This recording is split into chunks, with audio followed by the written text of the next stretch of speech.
How you doing, Dave? I'm very well, Matt. How about you?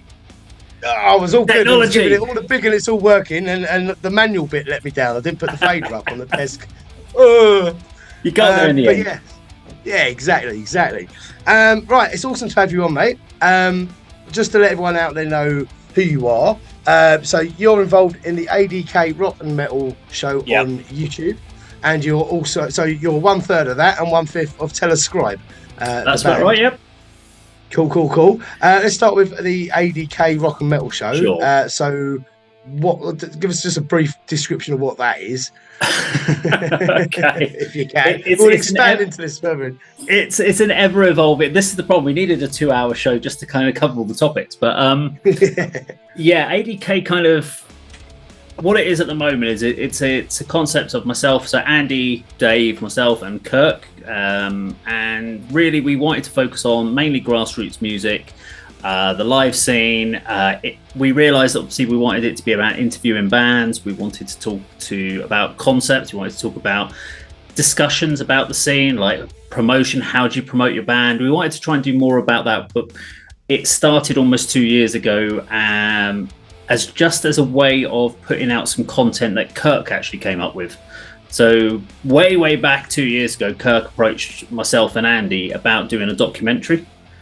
And it was going to be like a 2-hour documentary is how he positioned it. It was going to be this concept about how the three of us would go and try to meet our idols. So the idea was we all picked a load of famous musicians that we really loved, and it was going to be showcasing our journey about how we would try to meet them.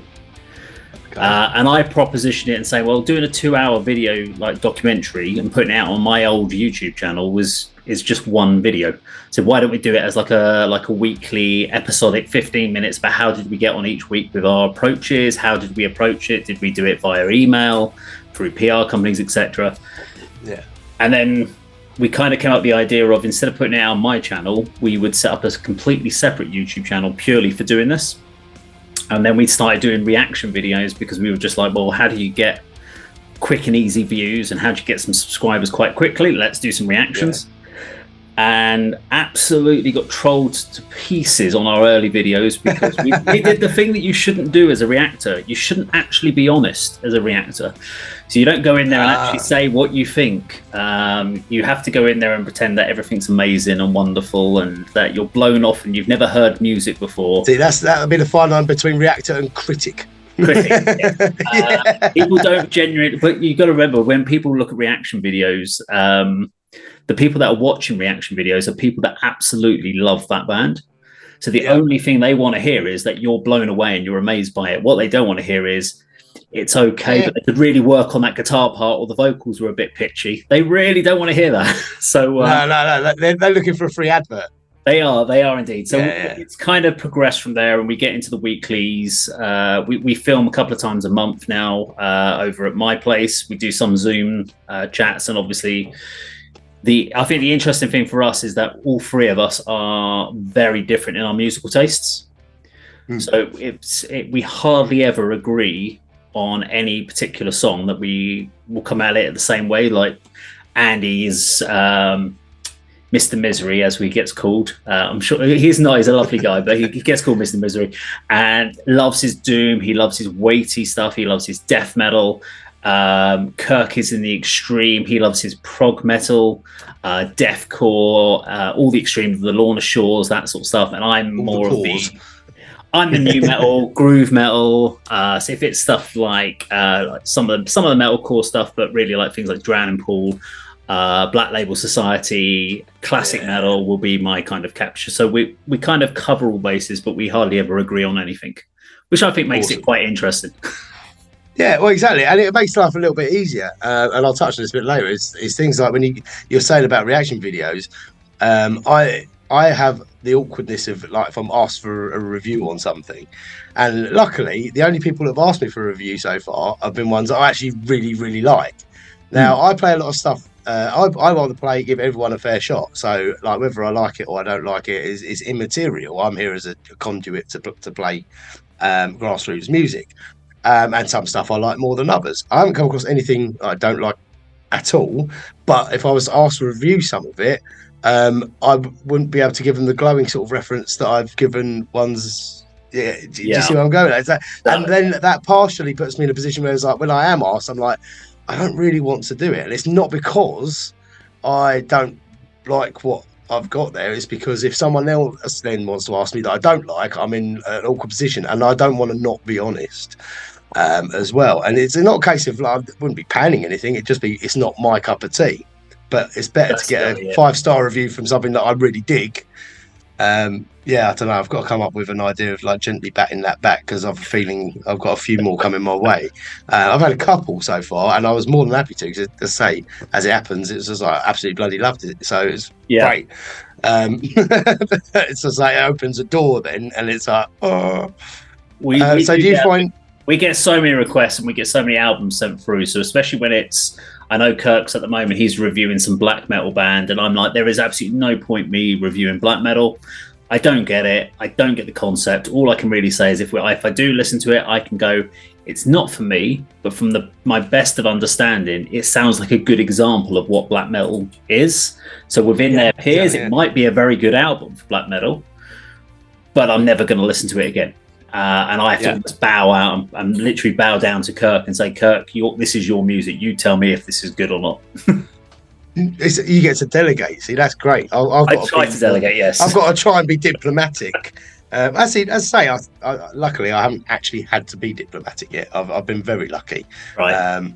But like I say, I mean, whereas I listen to the same sort of stuff that you are. I'm very much into the sort of the groove metal, the standard heavy metal, thrash metal, very 80s orientated, 90s orientated. But if someone plays me some Burzum, Cradle of Filth, Children of Bodom, stuff like that, I'm like, oh, I like this bit, I like that bit, I like this. But they're not bands that I will listen to I will sit down with an album on repeat for. But I certainly do pick out bits. I like in black metal is guitaring. I love the guitaring in black metal, but I can't get on with the vocals. So it's like if I could mix out the vocals and just listen to it as like an instrumental, I'd be good. And a lot of those sort of 8-minute black metal songs work perfectly well without vocals as well. As an orchestral piece, as it were. Drop some names, give yourself, there's some people you must be proud about having, because I know some of the names you've got on there. I'd be damn proud. Drop, shameless name dropping. Shameless name dropping of who we achieved. Well, the thing is, we did so many sort of local bands, and that's what we wanted to do, was get all the local bands and get them on the channel and just focus on that. But we also realized that we needed to try and get as many of the big names as we could. And we approached everyone. We were going like, if it was a band that we liked and had a passion about, whether it would be someone like Napalm Death or something like that for Andy, or Lorna Shore, anyone like that, if we had a passion for it, each of us took our groups and we went off and found them. And we got some great people. So we had Aaron Stainford from My Dying Bride on the channel. We've had Tommy Victor from Prong on the channel. Dina Cazares, Fear Factory. All are amazing guys to have these great chats to. Recently, we had Byron Davis from God Forbid. If you're into the metalcore scene, was great because they've been off the scene for a while, so it was good to have them on. Recently, just had Ryan and CJ from Drowning Pool on. They were just talking about their recent tour, on their current tour. One of my favorites, there's a couple of people that were my personal favorites that I did on the channel. So there's a lady called Anna Schellberg, who was the bass player for a band called Drain STH, which back in the 90s was kind of referred to as like the female version of Alice in Chains. Absolutely amazing band, much better than Alice in Chains in my opinion, so you have to check them out. But we ended up having one of the longest interviews I think I've ever done. But it was so great. We just talked about the whole career. And Chibi from a band called The Birthday Massacre, which is another amazing band, had her on. And what was great about these interviews is it was so personal. So we had a really nice, just detailed chat. You didn't feel nervous. The artist put you at ease as an interviewer, which is always great. We don't feel uncomfortable. There are some, Richard Patrick from Filter. He was amazing to talk about his new album, and having him on, he was explaining to me about the costs of albums. And when he told me about how many streams he'd just had on his new album, I told him how much money that actually was worth in streaming money. enough for a sandwich, probably. Basically, he almost fell off his chair when he realised he was just telling me how much one of his pedals in his studio cost. So there are so many amazing things to talk about, and I do recommend. We have a massive playlist on the ADK channel. It's set up as a podcast as well, so you can actually just go through all of the interviews of all the bands. We're always working on it. Kirk, if you're into the extreme underground bands, black metal, death metal, progressive, gent, whatever you want to talk about, Kirk's your guy. When he's doing Screen Blast Repeat, he's doing interviews. He's doing an interview this evening, if I remember rightly. And obviously, I'll be looking at more the kind of the hard rock groove, and I've got a few people that I'm kind of working on, but got to keep that on the shush at the moment. But hopefully, we'll have something to announce on that one soon. Cool, that's awesome. And obviously yours truly. I mean, that's of course you have been on the channel, Matt. Yes, and it's a very good point. Like we do, sitting there going on with like a half hour in. Check out the ADK Rock and Metal channel on YouTube. Got to say, subscribe it, like it, follow it, and there's merch. I'm sure now. Is there merch? We have got merch for the channel. Yes, there is t-shirt merch and stuff on our merch store, and mugs, and you'll see all the mugs in our actual as we're doing our live streams and stuff like that. We are going to hopefully go into a monthly live stream as well, and we've obviously got some new stuff with our ADK Presents coming up from July as well. So still on the ADK Rock and Metal thing. So you're expanding that now to actually basically promotion. We are, isn't it? Yeah. So I mean, is this a legitimate business venture? This is turning into, or is this like, sod it, let's throw on a gig or two and have some fun? It's kind of, I guess the way I thought about it when I kind of decided to go down this route and then roped Andy and Kirk into it. They didn't really get much of a say, to be quite honest with Andy and Kirk. They just got told one day that we were going to be putting shows on. I mean, the kind of thought process I had around it was, we know all these bands, we've worked with all these bands, we watch we see these bands playing all over the place live. We know what we're looking at. We talk about promotion. We talk about people putting on shows and what works, what doesn't work. So we really need to kind of step up to the plate then and try and show if we can do it ourselves. And we started off, and we are currently starting off with one venue at the 66 Bar in Cambridge, which is a great little venue. They're doing the East Anglia Metal to the Masses for Bloodstock, so that's cool. And they really do support grassroots music. So we're working with them and Adam O, who's the owner operator there. And our current plan is to put on one metal night a month. And one of the first things I looked at was, we need to ensure that on the bills that we put out there, that if you like one of the bands on the bills, you should like the other remaining bands. Because too often when we've gone to gigs, we'll watch a band that we really like, and we'll see these other bands on the bill, and we're like, they don't kind of support each other. They're lovely people, but they don't make sense. People go, it's like Nirvana opening for Cradle of Filth or something. Yeah, and we've had it where we'll have a groove metal band, and then you'll have an extreme thrash metal band, and then you'll have some sort of progressive jazz odyssey going on, and you're thinking, and I do kind of understand why that happens, because when I started looking at putting these bills together, I was getting people coming back to me going, no, we're not available on that day, we're not available on that day, and suddenly you realise the bands that you want to put on that bill can't always do that bill. So you're then scheduling conflicts. So it's a scheduling conflict, people are away, and so you're then having to try and find someone that might suit. But even then it's anything goes. It then becomes a case of, I need someone, a warm body, to fill that slot, which we're really. Duran cover band, you're in. That's it. Have you got a pulse? Turn up, please. Let's go. But we have been really, really careful about. We've been listing all the bands. We've been putting them into categories as far as what we think they sound like. Who do they sound like? They work well with. So we've got the first 3 events booked. Got 2 in July. 1 in September, hopefully going to have 1 in August, just got to sort that out, and then obviously October, November and December, so we're trying to get till the end of the year booked up. We currently have the very, very first show, which is going to be on the 18th of July. We're playing it a little bit safe with our first lineup, with the fact that we're going to have Telescribe headline in it. We have Nomadic Rain, which is the band which Andy from the channel is also his band. So he is going to be main support. And we have this band from Milton Keynes called Debris, which are kind of a gothic grunge metal band, which are really cool. We've seen them a couple of times, and they're going to be supporting and doing the opening slot. We also decided that although the venue can do like late licenses till 2 a.m, we're like, it's a Thursday night.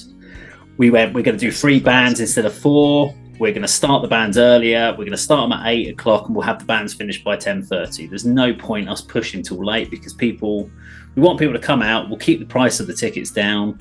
We want them to come out and enjoy 3 bands and then be home if they've got to work the next day. We're not asking them to stay till 11:30 to watch the band. It's not a big ask. It's an achievable. Yeah, you don't want to turn people off of the idea of coming out. We don't want to start the bands too early. The doors open at 7, but we're going to start the first band at 8. We've got plenty of time for it. So again, we're trying to be really kind of pragmatic about it. Give a bit of flexibility with changeovers. We've got the hardcore band or metalcore band Far From Refuge doing a headline on the 25th of July. They've got their new EP that's just dropping called False Flag. That drops in July. So that ties in nicely. Hereward, which are a great Cambridge-based band. Yeah, I've had them on the show. Wonderful guys. They've been on the A.D.K channel as well. They get around, don't they? Exactly. It all gets a little bit incestual. Incestual. Yeah. We have them on that bill, and another band called Extreme Death Art, which is a great death metal band. They're going to be on that. And then our 27th of September show, we've got a headlining set from Lowdown, amazing groove metal band with support from Struck Down, which on the Hammer Down management. So we've got them. Come across that one. Great band from Kent based. We've got Broken Calling, which were Metal to the Masses Kent winners last year, I believe. And we have opening up Before the Sirens, which are a good modern metalcore band from the Hertfordshire scene. So again, we tried to put a really kind of cohesive setup, and we're now looking for maybe August or October to have maybe a classic metal night with sort of more of a new wave of British heavy metal set of bands on, and then we'll probably do something more extreme later in the year. And then we'll hopefully expand that out into maybe places like the Bedford Esquires is another venue that we're looking at for next year to add on to the roster. Wow, big old plans coming up then. Yeah, I don't have much in the way of free time nowadays. No, I was going to say, blimey. And I sit here and moan about how little free time I've got. Actually put me to shame as well. I've really got to get my arse into gear. And I love putting people on the spot with these ones. So who's the best? Who's your favourite interview that you've had, and why? Ooh, it's not a nice one, because I'm going to flip this round and ask you the other way around in a minute. There are so many that were really good. I mean, John Connor, not the guy from Terminator. We're not talking about Terminator, but John Connor from Dog Eat Dog, the hardcore New York hardcore band. He was one of the first. Man, All Borough Kings was. All Borough Kings, boy. Who the king? No fronts, no tricks, no soapbox politics, mate. Oh wow, I've heard that in so long. So he was one of the first one we had on the channel. He was one of the first kind of non-local band that came on, and after an hour and 20 minutes, we had to like almost shut him down and go, look, we've got to cut it now, because I started going through his career.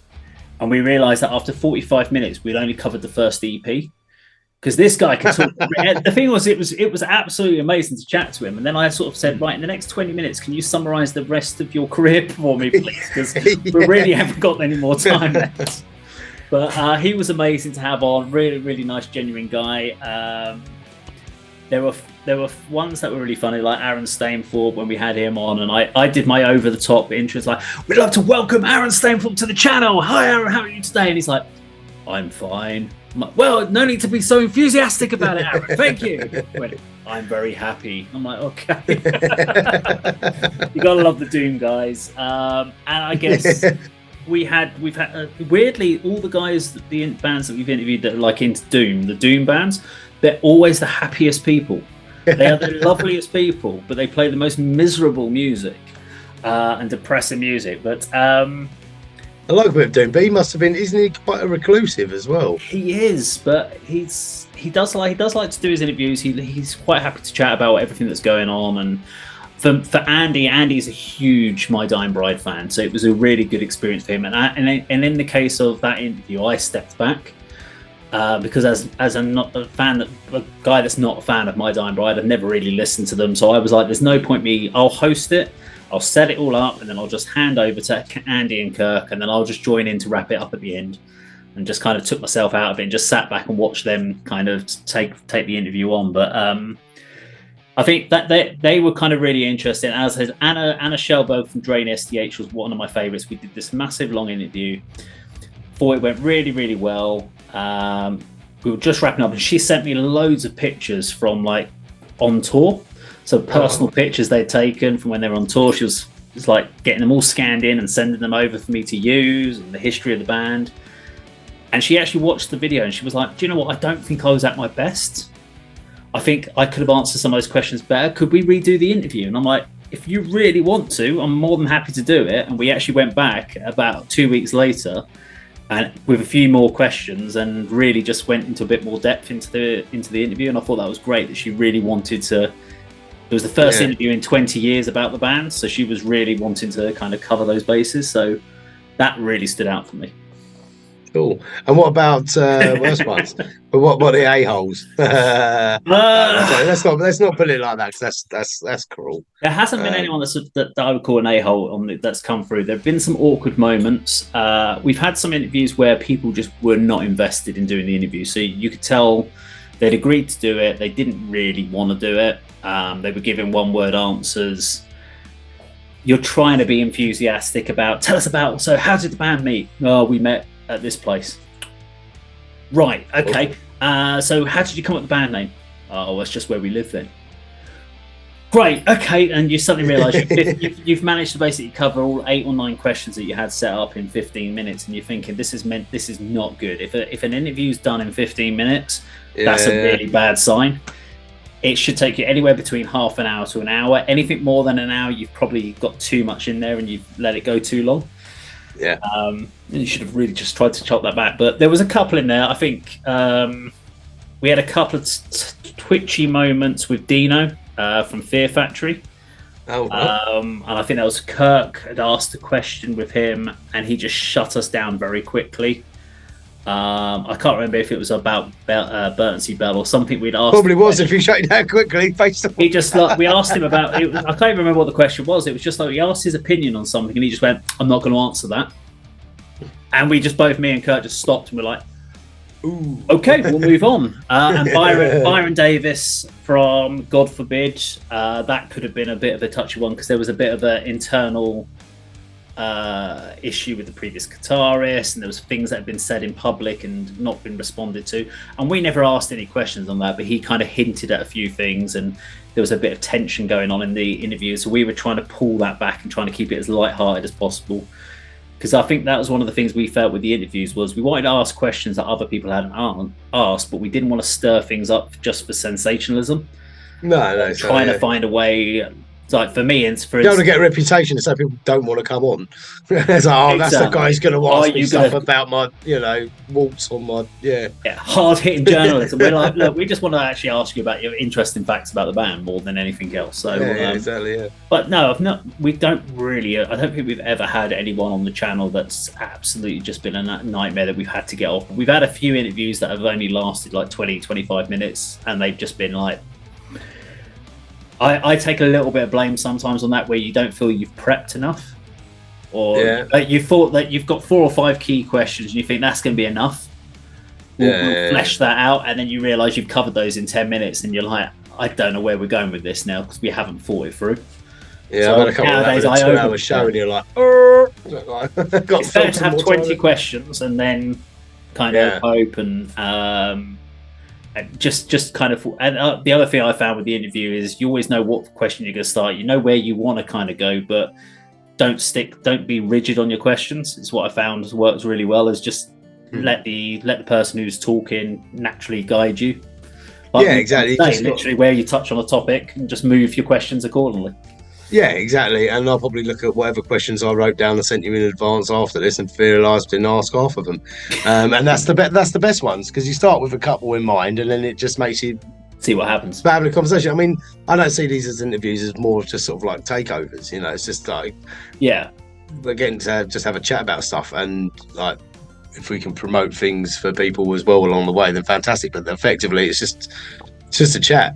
You know, the question, any preempted questions are simply just like, you know, sort of pointers, just in case you sort of like, you just hit us, and you find you only need one or two with the right interview, and it's like suddenly you're just off on a tangent again. Exactly. I mean, it's 25 past 10 already. It's like, oh, blimey, like, have we played even like 4 songs off of your playlist? No.